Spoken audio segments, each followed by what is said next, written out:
Imagine this. You've just left the doctor's office and you've had a conversation with them that you needed to find an activity that just is more active. And you chose metal detecting. That's what one man from Norway ended up doing, and it honestly led him to the discovery of a lifetime. And I'm bringing you guys along for the journey. Erlen Bohr, 51 of Norway, did this exact thing. He went out and bought a metal detector. And little did he know, he was literally about to stumble upon the greatest find of his lifetime within the month of buying the metal detector. Earlier this year, his doctor encouraged him to be more active, and he bought a metal detector. And he went out and he just started doing exactly what anyone else does when they buy a metal detector. You just start going out and you start in your backyard, you get a few beeps, you find nothing, you start moving around. And he did that for probably the better part of the month. And little did he know, after a little bit of frustration, he would go up and search on a hill and he would start getting a lot of loud beeps. And he said, oh, the tone is a little bit different, and he's going to check it. And he led himself onto 6th century gold. Absolutely amazing, you guys. 6th century gold. That's what it looked like when it came out of the ground. I just cannot imagine the feeling of just going out and buying a metal detector and actually getting this find.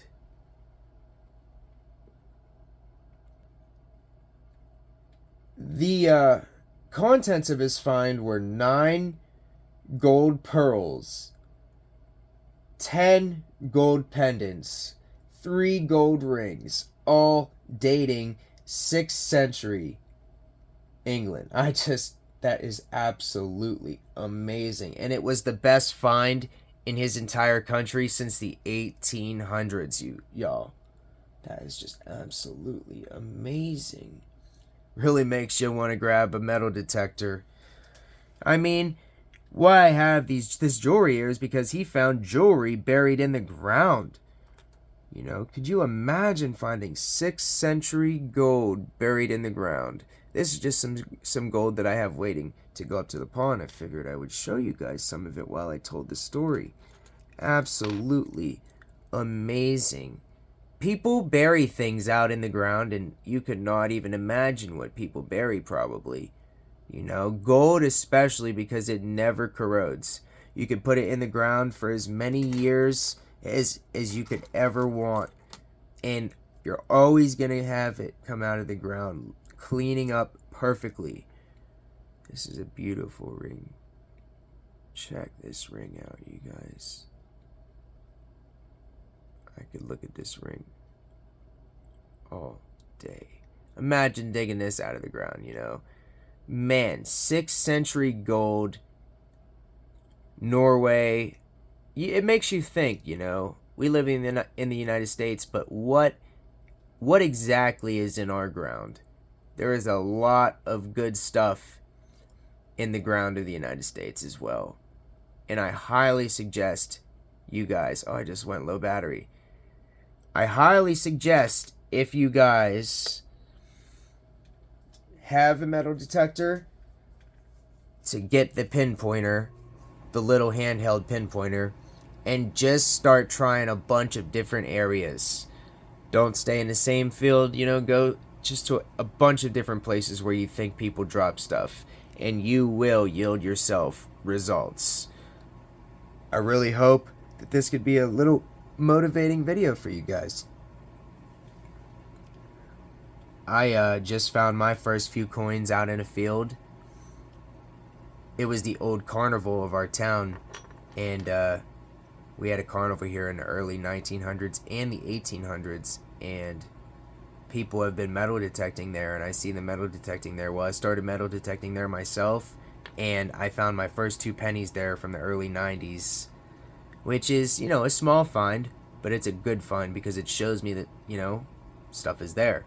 But I'm also going to go up in the mountains near me, and I'm going to start really searching for, you know, coins in the ground and stuff like that, because I know that the mountains that we have near us were used in the previous centuries, and now they're pretty much blocked off to the public, almost. So you got to be sneaky. You know, if you're gonna go up and try to find something good, you got to be sneaky. So yeah, if you the right way to do it is to always get permission, but in the mountains that I live near me, it's mainly just state game land, and you cannot ask permission. You cannot ask them permission; they'll just say no. You know, so you have to be sneaky. You know, and they own everything surrounding my entire area, so it's kind of hard for me to metal detect anywhere. You know, I basically just got to go somewhere and just, be mindful of my area and just, leave without any sign or any garbage and just hope, that I don't get in trouble for just trying to practice an activity that other people get to practice in the woods near them.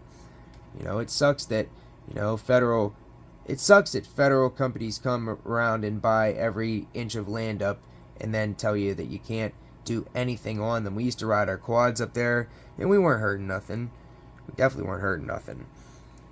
And so now people just have to go up there on their own and, just kind of hope that they don't get caught. And that's basically everybody around here.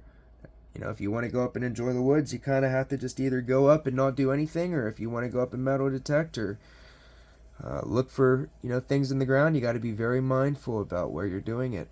So yeah, that's just my advice to anybody who wants to go and metal detect something. Make sure it's definitely not somebody's, house or private ground, but I'd say if it's, federal land or anything, just, make sure you're mindful of it and, fix all the holes and make sure you're not leaving holes that people are going to step in. And yeah, I don't think you have too many problems going up and metal detecting, you guys.